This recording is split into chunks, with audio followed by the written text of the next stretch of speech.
राधे राधे। जय गुरुदेव। सभी संत महापुरुषों के चरणों में कोटि कोटि। एक बात जो हमने अक्सर, अब पहले नहीं होता था, अब होने लग गया है, और हम ज़्यादा से ज़्यादा लोगों में इन चीज़ों को देखते भी हैं कि लोगों में ये चीज़ आ गई है कि अपना इस्तेमाल बुद्धि का करना कम हो गया है।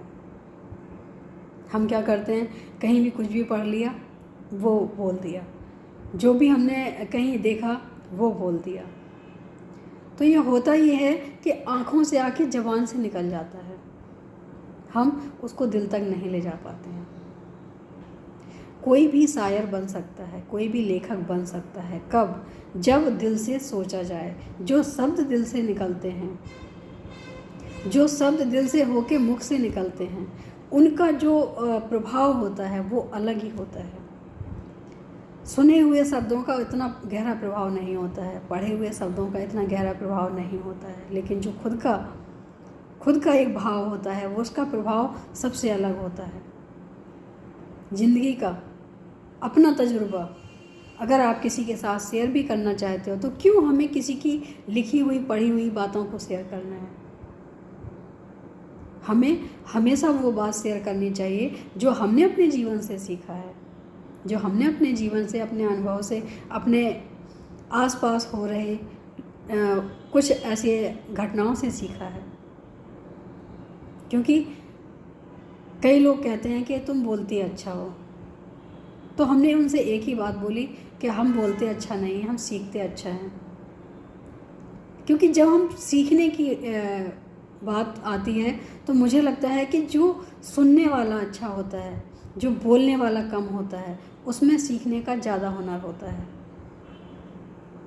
और जो बोलता ज़्यादा है वो सीखता कम है। अगर सीखेगा भी तो यहाँ वहाँ से सीखेगा, अपने आप से नहीं सीखेगा।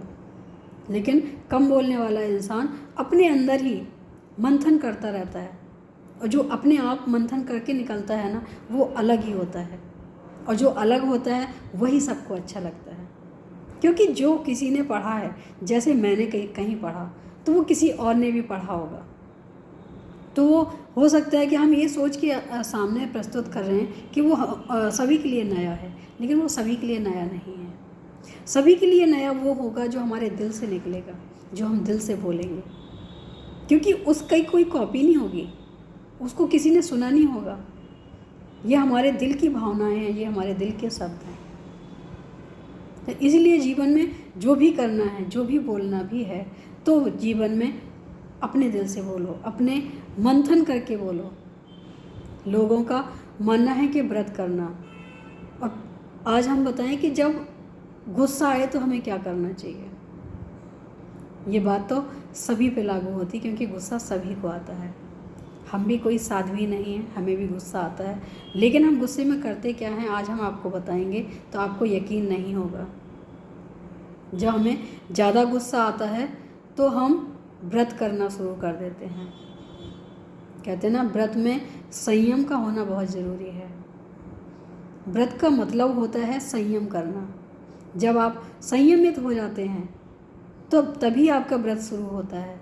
संयम ऐसा हो कि किसी की चुगली ना हो, किसी की बुराई ना हो, किसी के बारे में कुछ गलत अपशब्द ना हो। व्रत वही होता है।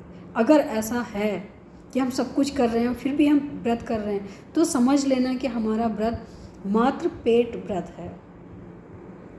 हम व्रत का पूरा जो विधि विधान है हम वो नहीं कर रहे हैं। हमारे व्रत में सबसे पहले जो होता है वो यही होता है कि अपने भाव को शुद्ध रखना, अपनी वाणी को शुद्ध रखना, अपने विचारों को शुद्ध रखना। जितने दिन का हमारा व्रत होता है, हम उतने दिन बहुत ही संयमित रहते हैं।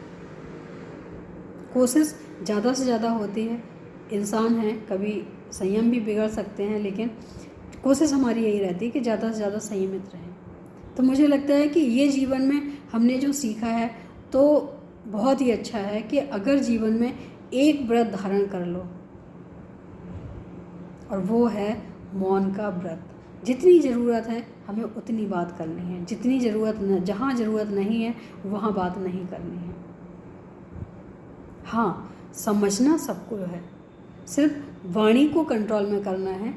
कान तो खुले ही रहेंगे, सुनना सबकी है, देखना भी सबको है, लेकिन जो अच्छा लगे उसको ग्रहण करो, जो अच्छा ना लगे, जो मतलब का ना हो, उसको साइड कर दो। संयमित जीवन जब ही जी सकते हो जब अपने मन पे कंट्रोल हो, अपनी नज़रों पे कंट्रोल हो, क्योंकि मन पे कंट्रोल करना इतना आसान काम नहीं है। मन को बहुत ही चंचल बताया गया है, हवा की गति से भी तेज बताया गया है मन को। तो जब मन इतना चंचल है, इतना गतिमान है, तो इसको कंट्रोल कैसे किया जाए? कंट्रोल करने की जो मेरे तरफ की विधि है वो हम आपको बताते हैं कि मन को अगर कंट्रोल में करना है तो इसको एक काम पकड़ाना ज़रूरी है। जैसे कि हमने पहले भी कहा है, जिंद की तरह है मन, ये कुछ ना कुछ कार्य मांगता है, इसको कुछ ना कुछ कार्य चाहिए, नहीं तो ये उथल पुथल मचा देता है, इधर से उधर, उधर से इधर, ये कुछ ना कुछ करता ही रहता है। तो इसको करें क्या? इसको हरि स्मरण का एक नियम बता दो कि तुम्हें यही करना है। और हरि का स्मरण करने के लिए कोई टाइमिंग नहीं होती है, कोई इसका अंत नहीं होता है। जब मन उसमें लग जाएगा, जिंद की कहानी सभी ने सुनी होगी कि एक जिन था, तो जो मालिक था जिन का, तो वो परेशान हो गया कि मैं सारे दिन इसको क्या काम दूँ।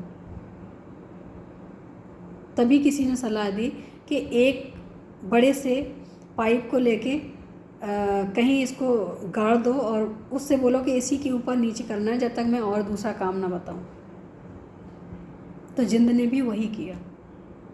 तो मुझे लगता है कि मेरा जो मन है ना, मन भी जिंद की तरह है कि इसको अगर कोई कार्य दे दो तो वो कार्य करता रहेगा, अगर नहीं दिया तो वो हमारे ही सर पे खड़े होके हमारा ही जीवन बर्बाद कर देगा। कभी यहाँ भाग, कभी वहाँ भाग, कभी ये कर, कभी वो कर, क्योंकि हम भी मन के अनुसार ही चलने लग जाते हैं। जब हमारे पास मन होगा ही नहीं तो हमारा चित्त भी शांत रहेगा, हमारी सोच बुद्धि सब कुछ शांत रहेगी। मन जो मांगता है हम उसी के अनुसार चलते हैं।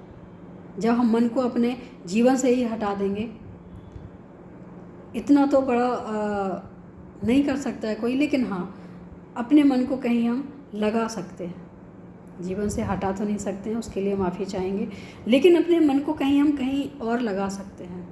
जब वो कहीं और लग जाएगा तब हमें पता चलेगा कि हमने जीवन में कितना सुकून खोया है, कितना चैन खोया है इस मन के कारण। अभी तक हम इसकी मानते आए हैं और अब ये मेरी मान रहा है।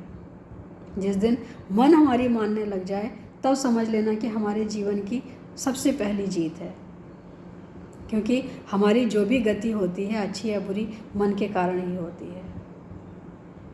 तो मन को कुछ अच्छा सा पकड़ा दो कि ये करना है, भगवान का भजन करना है, भगवान के भजन में आनंद लेना है, कथाएं सुननी है, कुछ अच्छा सा कार्य जो हमारे लिए भी अच्छा हो और मन के लिए भी अच्छा हो। फिर धीरे धीरे वो मन अभ्यास में आ जाता है और फिर वो मन हमारा शांत भी हो जाता है। ना तो वो कुछ ज़्यादा मांग करता है और ना ही परेशान करता है। उसको पता है जब फ्री टाइम होगा तो वो अपना कार्य करना शुरू कर देगा। फिर हमें कहने की आवश्यकता नहीं पड़ेगी कि मन से अब ये कार्य करना है। तो हमारे जीवन में मन का बहुत बड़ा महत्व है और इसके लिए